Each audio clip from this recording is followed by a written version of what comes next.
Hi, I'm Japnit, and I'm going to be talking about Go Girl organization. Before we get there, let me introduce myself. I am a software engineer with experience at Coursera and TELUS. I've also given multiple TEDx Talks. I have won the Adobe VIT scholarship, and I'm super interested in application development and machine learning. I have a published paper in machine learning as well. So, in today's digital age, I think it's very important. Everything is moving towards digitization, computers, online stores. During COVID, I think that boosted digital stores, finance, everything is getting online. So, in today's digital age, the most important architects are programmers. And it's very important for us to realize what these programmers look like. So, let's ask AI and see what these programmers look like. Here are some of the AI generated images of programmers. Do you see any common thread here? Well, who's going to tell AI that not all programmers look like this? Not all programmers are white males. Because programmers at GoGirl actually look like this. At GoGirl, we're committed to changing the face of tech one girl at a time. So, why GoGirl? Why this organization? Why this mission? I think for this, you need to get to know about me. Actually, the 16-year-old me. So, there was a school's computer club in my Indian school, and I was the only girl in that computer club for almost 3 years. The computer club was a sea of opportunities that I couldn't be part of. Why? Because of reasons that the male members would never understand. The imposter syndrome was at its peak. I couldn't voice out my ideas in a boys' club. When they asked me to go for hackathons, I couldn't go. And it was all because of the place that I lived in, Delhi, also the rape capital of India. And the safety issues surrounding Delhi made me have certain restrictions on my travel. I could not go late at night. My parents had to pick me up and drop me all the time. And because of these reasons, I could not take part in a lot of opportunities that the computer club had to offer. There was a clear divide between the male members and me, and I knew I had to do something about it. There were these experiences that I didn't understand.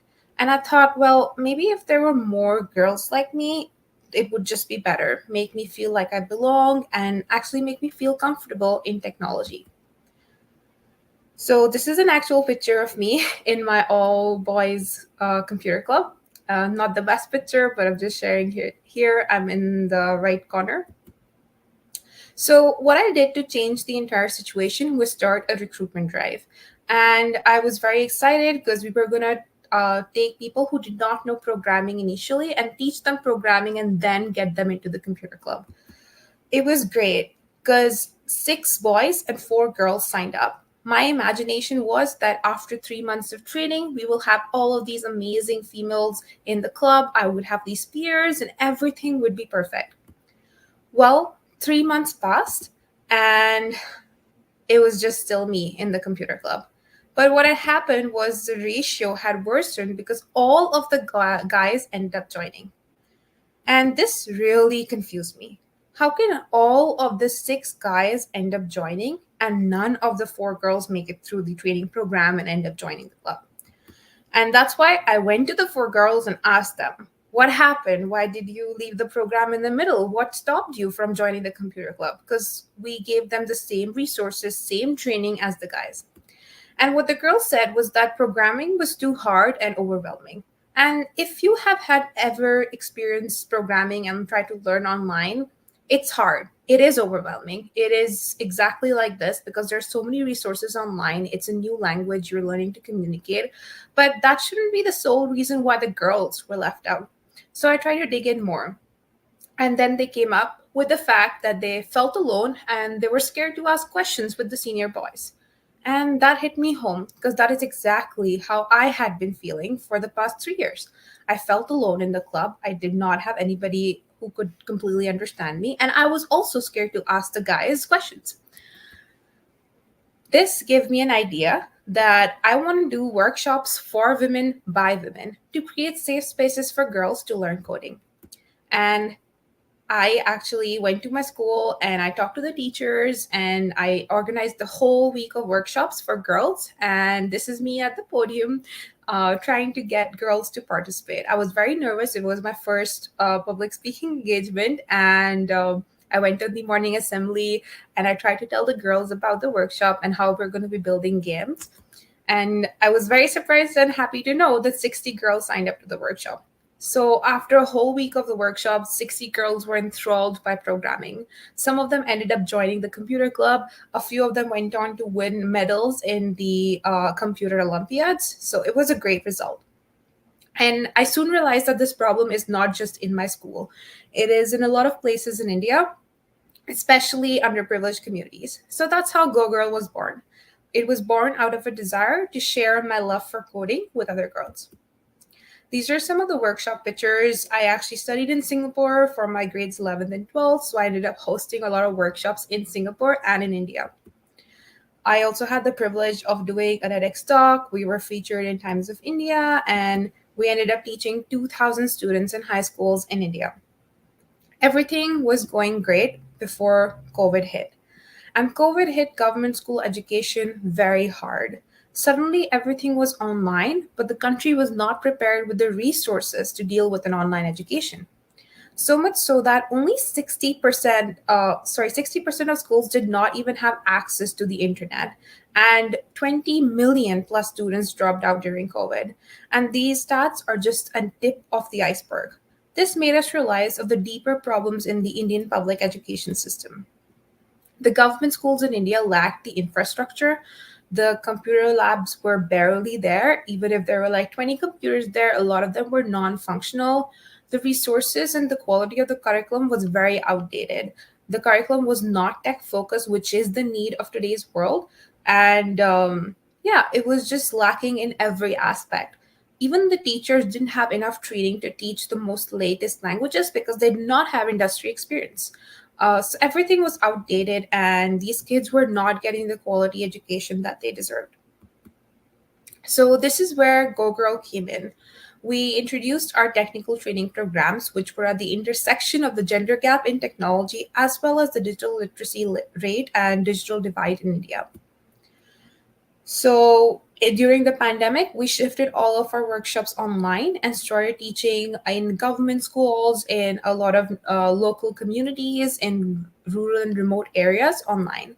This is where when we realized that the on-ground reality of digital literacy is much worse than the stats depict.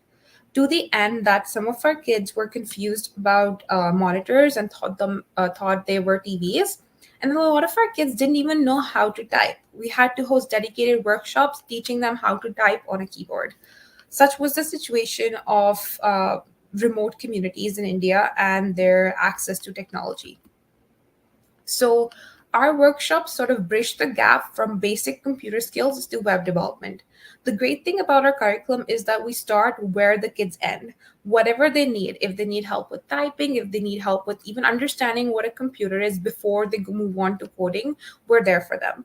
So it's like a full end to end sort of cycle where we start with basic computer skills and we move them towards higher level skills in technology. One thing we also tackled is the language barrier. A lot of our kids are not that comfortable with English and they wouldn't be able to understand if the mode of instruction of the workshops was in English. So we started hosting our workshops in native languages like Hindi and Telugu. So this made it very accessible for them. Even though the coding and the computer terms were in English, everything else was taught in their language that they understand. Contextualization like this sort of helps to make technology accessible to even like the most remotest of communities possible.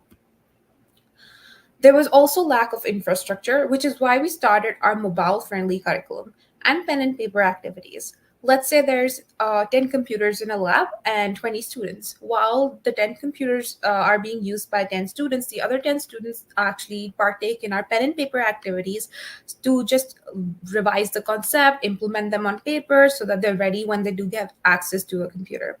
So, being a very tech focused organization, we're also working on a mobile app that will help teach coding to kids offline without the need of a computer. It's called Snapcode. It's still in the development. So it will be released in the next few months. And it will give the ability to students to write code on paper, scan it, and then be able to interact it on their mobile phones. So we're dealing with like the barrier of lack of infrastructure through moving towards mobile friendly curriculum, just because the amount of mobiles in India in every household is much more than a laptop. So, yeah, we're really committed to making technology accessible to every community possible. One thing to note is that these are some of our slides from our workshops, and you'll see that they're really colorful and engaging. This is because the kids that we deal with are from underprivileged backgrounds. They are easily distracted, and this is not part of their school curriculum. This is something that they do out of interest. So we need to maintain and ensure that they are interested in our curriculum, and we do so by having engaging content, gamified approaches to teaching them programming. So, just a breakdown of an hour logo workshop. So, pretend you're in a Go Girl workshop. In the first 15 minutes, we do icebreakers and revision of the previous session. Icebreakers are super important for our kids to just open them up. These can include their favorite movies, talking about some world events, talking about world celebrities, just to increase their exposure as well. We then move on to teaching a new topic. So in a 1 hour workshop, we only teach 15 minutes of theory, and rest of it is just pure implementation and discussion. This is what makes us very different from the Indian public education system, which is very focused on theory and rote learning. So this way, our kids have a very project focused approach, and they're actually implementing everything that they're learning. Most of our students come from rural and urban slum areas. They come from low income households, and they have lack to access to like quality education. They even might have unstable Wi-Fi connections. So resources do pose a big challenge to our organization, its ability to spread tech knowledge. And they mostly do not have access to laptops at home. Even though we're committed to closing the gender gap in technology in our workshops at the underprivileged level, we do not discriminate. We allow guys to come to our workshops as well, but we just ensure that we have a more than 50% ratio of girls to stay true to our commitment. So actually, we teach both boys and girls at in the workshops that we're currently doing for our long-term technical training programs. The great part about these kids is that regardless of the backgrounds they come from, they are dreamers. If you ask them what they want to be, they would not tell you that they just want to be a web developer or like a computer science teacher. They would say they want to start working as a software engineer at Google or something, or be the next big startup. And what we're here to do is just to help them realize these dreams, and their resilience and their support and commitment to the program keeps us going. For example, here, meet some of our students. This is Kajal, and she just made a website that looks like Apple.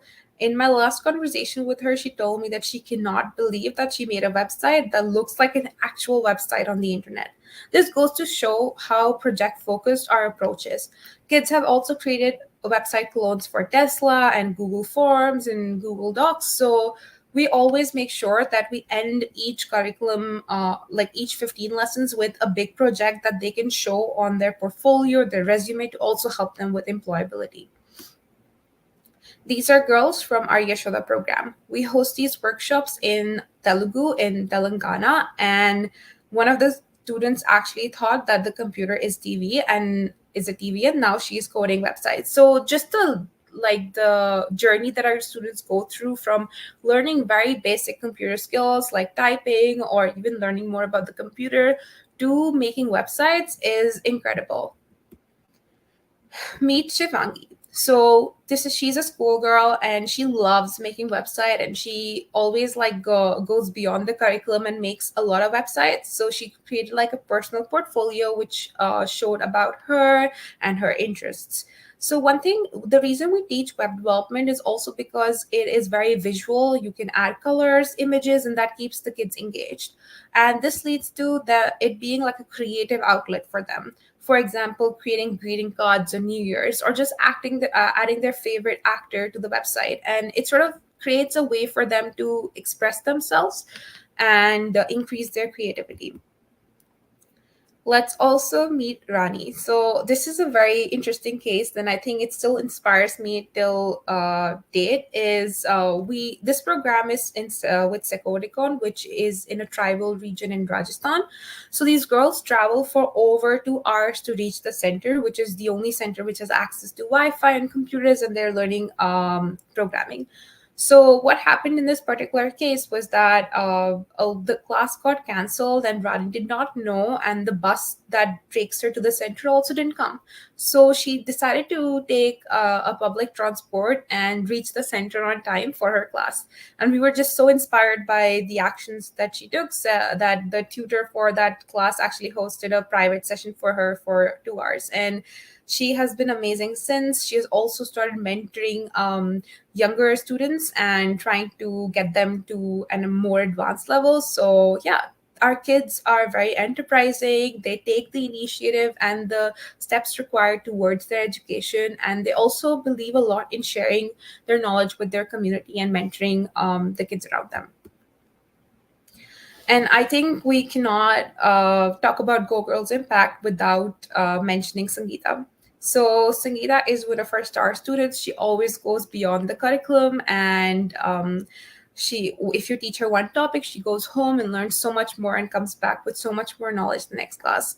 In my last one-on-one with her, I was talking to her, and one thing that she kept saying was that she doesn't want to stop studying.